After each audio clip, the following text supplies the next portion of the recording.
Bonjour à tous, qui c'est les meilleurs? C'est l'OM. Cette fois-ci, l'OM a bien pris le dessus, comme toutes ses précédentes confrontations face à l'AS Saint-Étienne cette saison.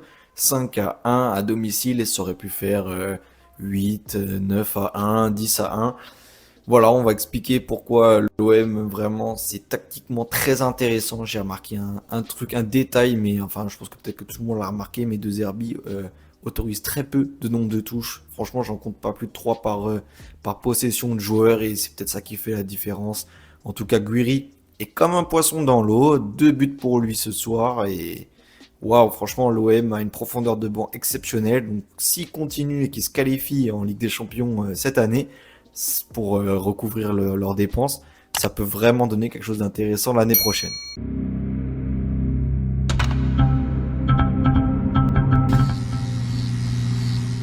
28 tirs pour l'OM, oui, vous entendez bien, 28 tirs et 14 cadrés. Un tir sur deux était cadré sur ce match.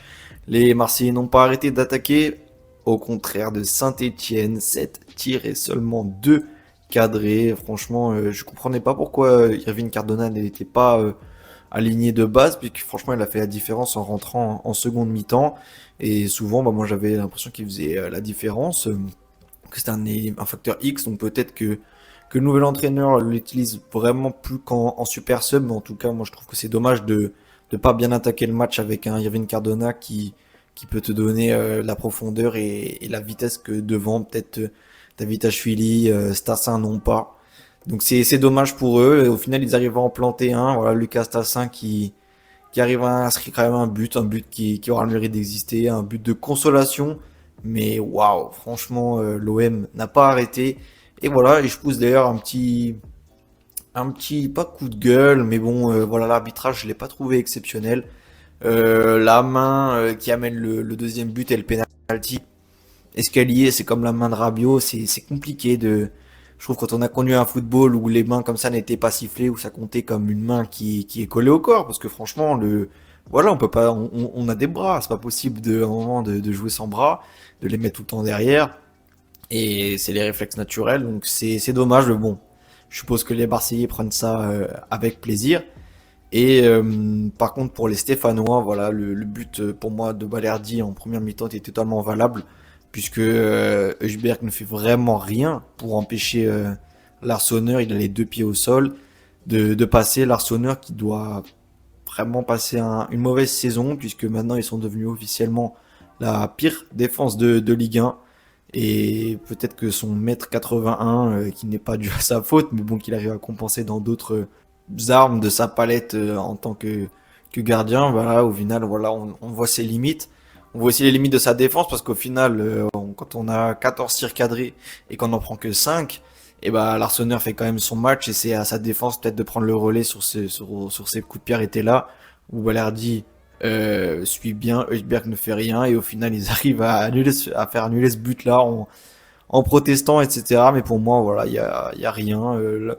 Voilà, l'arbitre, pas forcément de grands scandales, mais j'ai pas trop aimé voilà, sa gestion de la VAR. Dedic, Rongier, Nadir et Kondogbia, non, je ne vous dis pas la liste des titulaires, mais je vous dis bien la liste des remplaçants qui sont rentrés sur ce match-là pour l'Olympique de Marseille. Et la profondeur de banc est incroyable. Un effectif taillé LDC qui n'a plus que ça à jouer, le championnat et les rendez-vous internationaux pour les internationaux justement. C'est assez exceptionnel ce qu'a fait Mehdi Benassia et Pablo Longoria. Et ça porte ses fruits, certes contre un Saint-Etienne qui est en difficulté, un Saint-Etienne qui se fait toujours prendre en compte. Et là, franchement, qu'est-ce qu'ils s'en ont pris en compte. On a encore l'image de voilà d'Amin Guri, son piqué magnifique. D'ailleurs, franchement, faut qu'on le déguste ce piqué, faut qu'on déguste les actions de ce joueur. Pareil pour ça frappe en lucarne, dont on reviendra plus tard. Mais voilà, Saint-Etienne est peut-être un peu trop ambitieux par rapport à la qualité de son effectif. Le nouvel entraîneur tente un football avancé, un bloc avancé. Et franchement, quand on est fan de football en général, on peut peut-être kiffer parce qu'au final, voilà, ça force l'attaque, ça force le jeu, ça force ce qu'on aime. Mais quand on est supporter de Saint-Etienne, se prendre 5-1 et c'est vraiment gentil. Et bah, c'est pas ce qui fait le bonheur. Et donc, Peut-être faudrait-il revoir un peu ses ambitions à la baisse et essayer de combler vraiment avec un bloc bas. Malheureusement, voilà, je vais pas encourager les équipes à jouer à bloc bas parce qu'après ça donne des matchs un peu ronflants. Mais là, quand on a qu'une équipe qui performe, ça donne aussi un match beau, mais on voit qu'une équipe s'illustrer et on aimerait bien voir deux équipes à niveau égal rivaliser en Ligue 1. Guiri, Greenwood, Murillo, Rabiot, voici les buteurs. Franchement, voilà, Greenwood qui a marqué un penalty et Guiri qui a marqué deux buts magnifiques. Un but hors de la surface enroulé, pas pleine lucarne, mais waouh, enroulé, va la chercher. Et c'est pas la première fois qu'il marque ce genre de but à en faire rager certains Lyonnais, rager certains Niçois, rager certains Rennais. Je comprends pas. Moi, je pense de plus en plus que Wai qui ne performait pas n'arrangeait vraiment pas les dirigeants marseillais qui ont réussi à lui trouver une très bonne porte de sortie à 1 million de plus que ce qu'ils l'avaient acheté et ils arrivent à choper Guri pour 19 millions.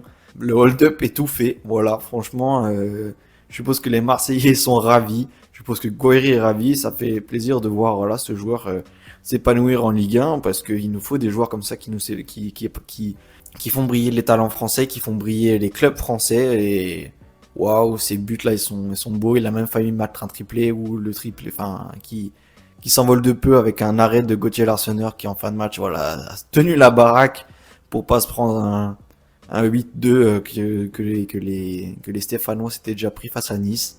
Mais franchement, voilà, c'est ce petit détail des 3 touches de balle maximum. Quand vous regardez, c'est soit 1-2, soit en 1, soit en 1-2-3 maximum.